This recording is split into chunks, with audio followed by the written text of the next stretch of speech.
Orang yang mati itu nggak bisa membagi apa-apa. Jadi kalau kamu itu nggak bisa membagi kebaikan, sebenarnya kamu itu orang hidup apa orang mati? Orang mati. Amin. Benar nggak? Tapi Tuhan ngomong loh, sampai engkau menikmati kebaikan Tuhan di negeri orang-orang hidup. Setelah saya pelajarin, karena saya dapat rema ayat itu, saya pelajarin ternyata itu dari Daud, Mazmur. Daud mengatakan itu ketika Daud menghadapi banyak tantangan, banyak hal yang tidak enak, dan bisa mematikan imannya, bisa mencuri kasihnya kepada Tuhan. Tapi dia tetap persembahkan yang terbaik. Dia katakan, Tuhan, aku bersyukur dan bersuka cita karena aku melihat kebaikan di negeri orang-orang hidup. Dia belum mengalami, tapi dia katakan itu. Amin. Siapa yang rindu? Mungkin ada begitu banyak hal yang tidak enak dalam hidup, tapi engkau tetap percaya engkau akan melihat kebaikan Tuhan di negeri orang-orang hidup. Mari bagi kebaikan. Ada begitu banyak alasan untuk saya menjadi orang jahat. Dengan apa? Batin. Medite rai rameram. Sombonge rai rameram. Mencekno rai rameram. Itu orang jahat atau orang baik? Dan itu yang saya responi dengan mata manusia saya. Membuat saya jadi enggan dan malas untuk pergi. Tapi Tuhan mengubah. Bahwa engkau tidak boleh dibatasi dengan sikap siapapun di sekitar untuk berhenti berbuat kebaikan. Amin.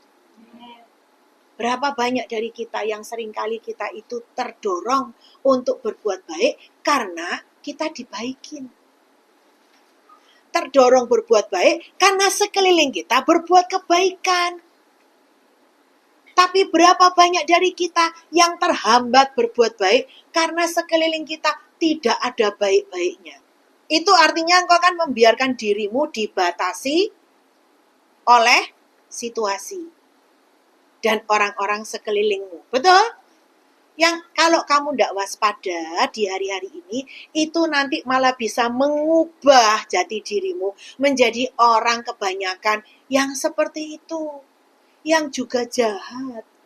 Jadi nggak bisa ya, kalau kamu sampai ngomong, ya saya ini jadi begini karena kondisi, nggak bisa.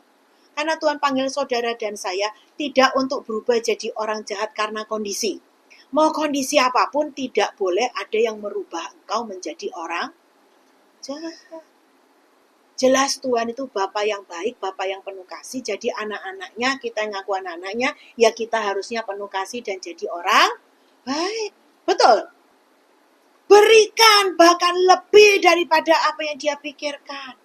Dengan sukacita, dengan plong, dengan bersyukur, bukan karena terpaksa. Tapi itulah, saudara.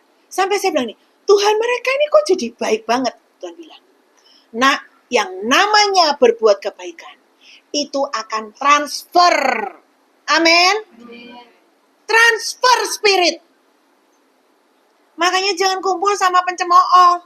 Nanti kamu orang baik-baik, spirit cemoohnya jadi transfer ke kamu. Kamu jadi nyinyir, kepo. Tapi kumpullah dengan orang-orang yang sering membagi kebaikan dengan suci hatinya. Itu mengubah, saudara. Kamu tidak perlu cerita, kita tuh hidup harus begini loh ya. Tidak boleh begini. Tidak akan kanggo. Tidak bisa merubah orang. Tidak bisa. Kamu yang cuma jago ngomong begitu, kalau kamu nggak jadi pelaku, nggak bisa ngubah orang. Amin.